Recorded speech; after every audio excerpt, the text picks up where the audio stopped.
আমার ওয়ার্ড বিএনপির নেতৃবৃন্দ, ছাত্র দল, যুব দল, স্বেচ্ছাসেবক দল, মহিলা দল, শ্রমিক দল সহ আমার বিশেষ করে আমার বিভিন্ন ইউনিট থেকে আগত যে সমস্ত নেতাকর্মী এবং এই এলাকার আমার আত্মীয় স্বজন, আমার পাড়া প্রতিবেশী যারা এখানে উপস্থিত, সবাইকে সংগ্রামী শুভেচ্ছা।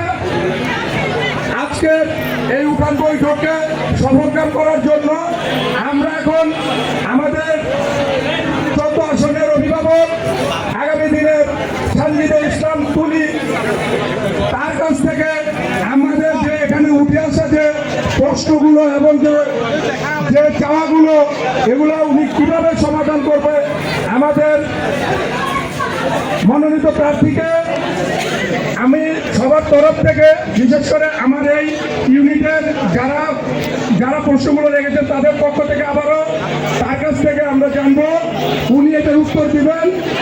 ধন্যবাদ সবাইকে, ধন্যবাদ আমার নয়ন ওয়ার্ড বিএনপির সকল অঙ্গ সংগঠন সহ নেতৃবৃন্দকে।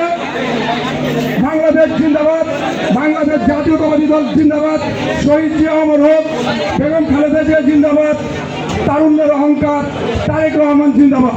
ধন্যবাদ সবাইকে। আজকের সভার সভাপতি জনাব শফিকুর রহমান মামুন ভাইকে